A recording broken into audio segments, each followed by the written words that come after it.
Welcome to the DO Boxing Show. I'm your host, Dameon Okposio, and I'm here with Shakeel Phinn in Montreal at his gym. So how did I get involved in boxing? First, I actually started off playing football, and I was looking for another training. So I wanted to find something in the off season. So I found out there was a boxing gym near my house. So I went to the boxing gym. People always say boxing's good for footwork, good for your hips. And I was playing running back. So I went to the gym and I trained, and I was like, oh, this is really good. It's like really good training. I used to get so tired, and then the coach asked me to, the coach at the time that I had asked me to spar with one of his guys after 2 weeks of being at the gym. So I'm like, yeah, why not, And then he points at the guy I'm sparring. I'm like, the guy's like 140 pounds, and at the time I was 200 pounds. I was like, there's no way I'm sparring this guy, I'll kill him. So he said, no, everything's good.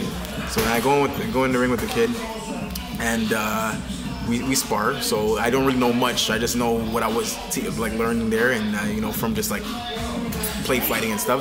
So I throw a jab, I hit him with a jab, and he smiles at me, and I'm just like, oh, okay, So then after 2 minutes, we're not really doing much. He's kind of playing around with me a little bit, and the coach kind of tells me to turn it up a little bit. So I'm like, okay. So then he starts blasting me with a whole bunch of punches. My nose starts bleeding, he hits me to the body, I'm turned and stuff like that. So I'm just like, oh my God. Then after the round was done, did you want to go to the second round? I said, no, I'm done, I was there huffing and puffing, the nose is bleeding, I was hurting. And then after that day, I just committed myself to going every day, stopped playing football. After my last season, stopped playing football and just dedicated myself to boxing. And then I found... What was it about the boxing that made you want to dedicate yourself more to it? Well, the thing is, I'm such a competitive guy. I've always been competitive, and the thing is, him beating me up pretty much really wanted me to train hard and get it back. Never wanted that to happen to me again. So I did that, trained for 6 months really hard, and then had my first amateur fight. Won my first amateur fight by TKO in the third round. And how old were you at that time? I only been boxing for 5 years, so I was 21. Okay. I was 21, yeah. I was 21, I had my first amateur boxing fight. And where was that? It was in Montreal, the West Island of Montreal. Okay. Yeah, so it wasn't at my gym where I was actually training, so I was in a way, it was the guy who I fought at his gym. Okay. Yeah. And then how was that? How was that experience? The experience was great. I started out super fast in the fight, because your first fight, nerves are everywhere. So I'm just gonna blast this guy. So I go out crazy. I gas out in the first 2 minutes, oh my God. And then he starts bringing it on me, and the round's over, and I'm still pumped, So you have all this adrenaline. Second round, same thing happens. I start off super fast, and then I die out again, and then he comes on me, and then he's hitting me. And then he hit me with a big shot, but I was fine. But in amateur boxing, they really count 8 counts really fast. So the ref actually gave me my first 8 count. I was like, oh my God, what's going on? I'm I'm losing this fight. So I go out into the third round of the fight, the last round, and then the coach is you have to win this fight if you wanna win. You gotta knock him out or something. So I put it on him, and I was hitting with everything. I ended up breaking the guy's nose. And then the ref ended up turning around, and the ref ended up stopping the fight, and I won my first amateur fight like that. And how was that feeling? Oh, that was amazing. That was I went back to school, I felt like the man. It was only an amateur fight, but I felt like I was the shit, So, it was a really great feeling, for sure. And that was kind of the beginning of starting off on a career of boxing. Exactly. It started from there, so, it was December, I think it was December or January of 2011, and from there on, I just kept on fighting. I was at that old gym that I was at for a couple of fights, for my first maybe 7 fights, and then I had found Ian around my 3rd fight, and I was only working with him on the side because my dad introduced me to him, and he taught me a lot of extra stuff, and so I just made Ian my main coach, left the gym that I was at, and then I just been with Ian since probably my 7th amateur fight. And what's Ian's style like? Well, he just kind of brought out that aggressiveness in me, and it's more he just wants you, obviously good defense, but he wants a lot of offense, a lot of pressure, because he knows I'm a good pressure fighter, a good puncher. So that's what I've been. That's basically the story of my career. I've been a pressure fighter, boxer puncher, you could say. And did you know a lot about Ian's background and his ability as a professional himself? When I got introduced to Ian from my dad, I knew that I heard that he was he was ranked 9th in the world at one point.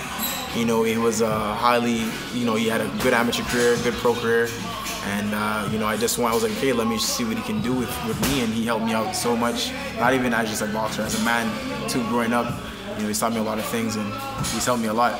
Okay. So what is the game plan now? You've been very active as a professional. When did you turn pro? I turned pro January 31st, 2015. Okay. That was my first professional fight. And you've been active as a pro. What do you think about the pace, your pace? And do you study other fighters? Yeah, I study some other fighters. I mostly kind of just stick to myself, but when I watch, you know, I watch YouTube and I watch different kind of fighters. But right now, I think I'm one of the, especially probably in Canada. I can't really say North America. So like I know some guys in the States fight a lot too, but I've probably been the most active guy in Canada for the past 2 years. I've had 6 fights my first year. And 6 fights last year too, and I'm in my 3rd year now, and I'm already starting the year off strong. I already had 1 fight in February, and well, yeah, a couple weeks ago, and I'm gonna have my 2nd fight at the end of March. So, and how do you feel about that pace? I feel great. Like no injuries. The fights are ending good. I end the fight sometimes in good fashion, and I always come out pretty good. Like I never really bruise or no bumps and bruises. They say that if you stay active, you stay sharper. Exactly. Do you feel that way? I never really feel like I'm not ready for a fight. So when the fights are so close, I'm like already ready. Even if I do take a good 10 days off, just not doing anything like Ian usually does with me, I'm ready to get back in the training camp right after. So I'm always ready. Do you have to cut weight? Yeah. So I'm always have to cut weight, but the weight cuts are never a problem for me. So I just I have a guy that helps me out too. My weight cuts, and it's pretty easy. And so is it a lot of weight you're cutting, or? Well, I usually walk around probably around maybe 185. I fight at 168. So.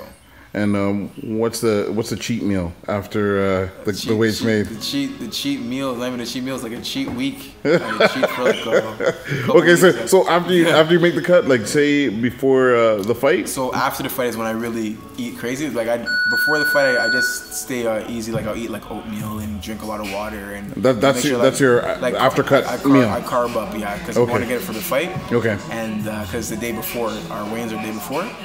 And yeah, so I just eat like good carbs, and I'm ready for the fight the next day.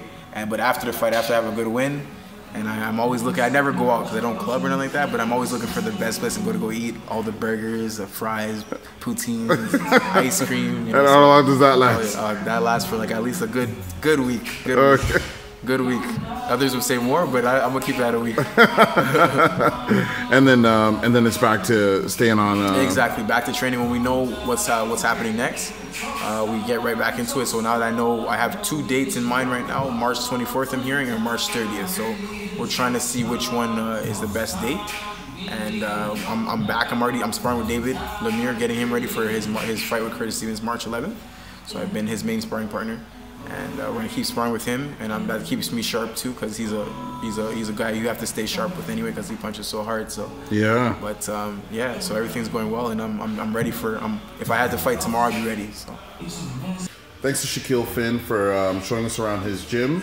Remember, you can ask us any questions related to boxing by sending us a message through Twitter at DOKPOSIO or through email okposio@hotmail.com. Don't forget to subscribe through YouTube to get every episode of the DO Boxing Show. Thanks for tuning in to this episode, and we'll catch you on the next one.